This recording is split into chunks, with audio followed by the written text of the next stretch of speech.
زما عزتمند مسلمانانو،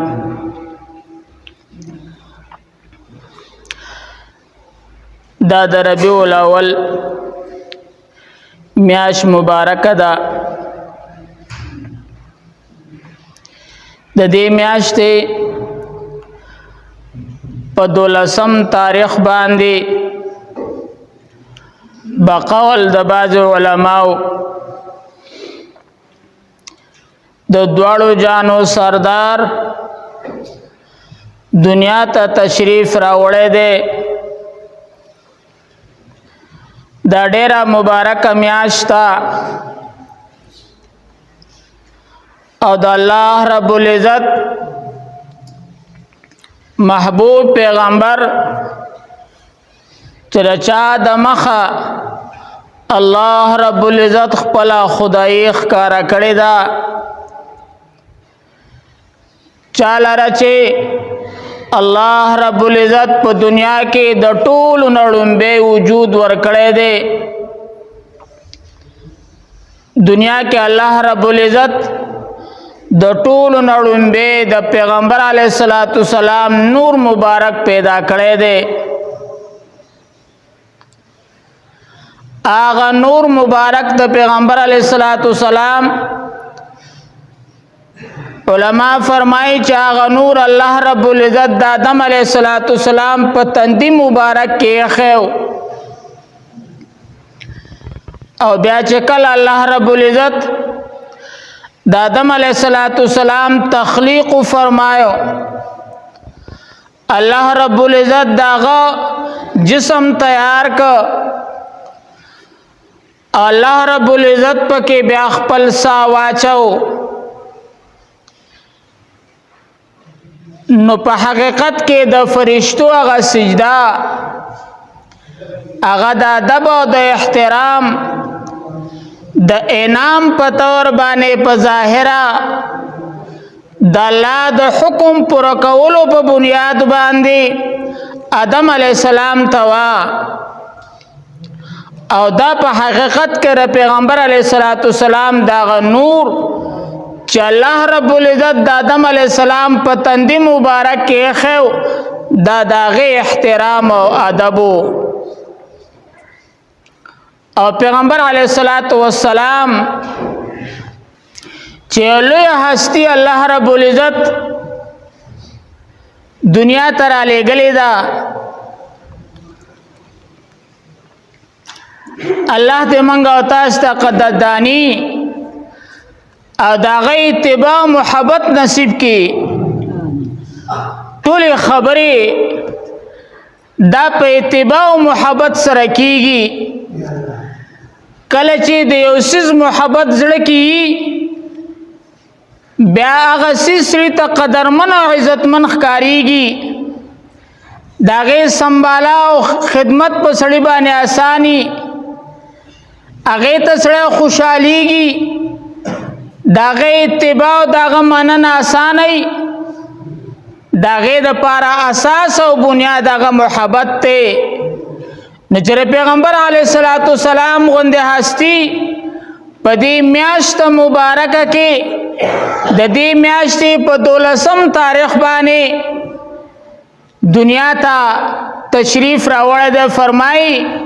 چې کله پیغمبر علیه السلام دنیا ته تشریف راوړ نو د قیصر او د کسرا محلاتو کې زلزلې رالی او پاغې کې کم چې د ډیزاین او د ښایست څیزونه او ګنګورې چې ته موږ او تاسې په پښتو اغار تاوې شوې او دنیا وجړقېده. ابلیس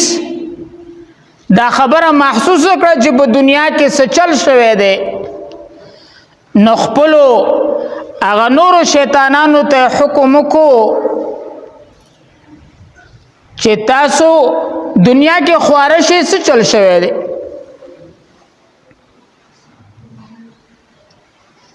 نو چې بیا کله دوی رایوځای شو نو کم شیطانان چې مکې مکرمې ته تلیو هغوی په مکه مکرمه کې یو ماشوم پیدا شوی دی. شیطان هغه وخت کې په سر باندې ایری دوړولې وي چې دا داسې نبی دی چې د خلقت او پیدایش د آدم علی السلام نه وړاندې الله فرمایلی دی او دا د هدایت رڼا او د هدایت نور د الله راوخېجو په عربو کې او فرمایي چې پیغمبر علیه الصلاۃ والسلام چې کله دنیا ته تشریف راوړ وې د ولادت په وخت کې دا کوټګۍ په حلیمه به فرمایي چې دا بالکل رڼا شوه د اسمانه پورې زما دا کمره دا رڼا وه زه پیغمبر علیه الصلاۃ والسلام په پیدایش باندې په موده د حمل کې او د پیدایش په وخت چې کوم عام تکلیف زنانو ته مشقت برداشت کړي د پیغمبر علیه الصلاۃ والسلام دغه شان نو زره سره نه مپوه شوي ما به رڼا محسوسوله پر خپل بدن کې به مې رڼا محسوسوله خوشحالي به مې محسوسوله وی کله چې پیغمبر علیه الصلاۃ والسلام پیدا شو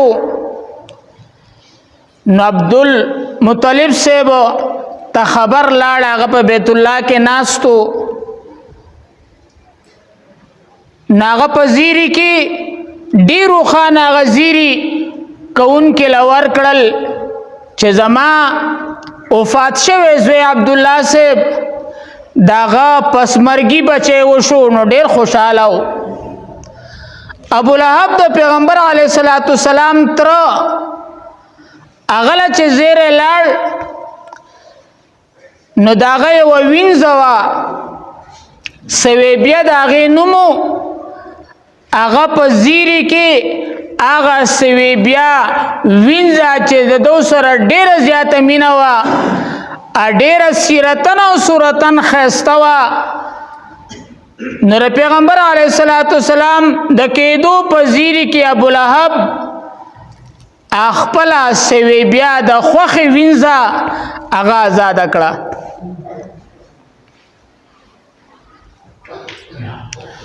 علماء لیکي چې ابو جهل وی دا ابو طالب صاحب وی ابو لهب وی چې کله دغه ورځ راشي دا د څلورمې مبارکې ورځ وه وی په کم وخت چې ما د پیغمبر علیه الصلاۃ والسلام مبارک په زیري کې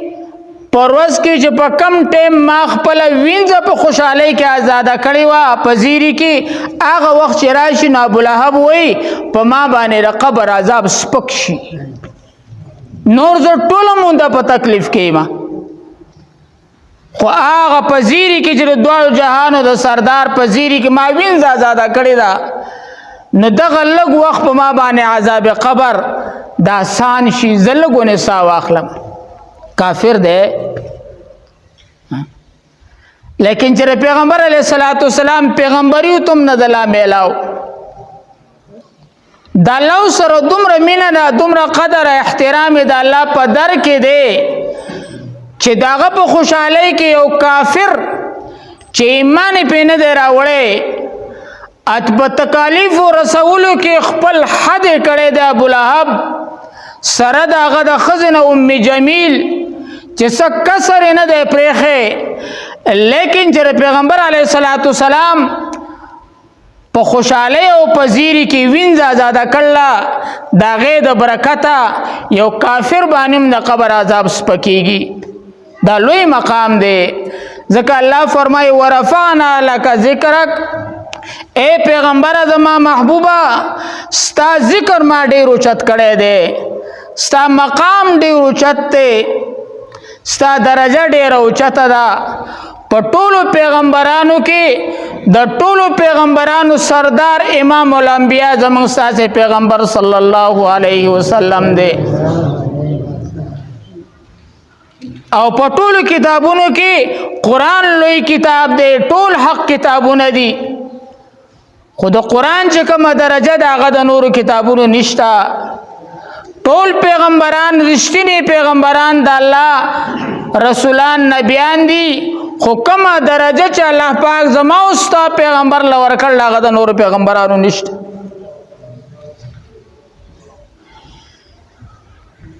نو دا هغه میاشت زما عزتمندو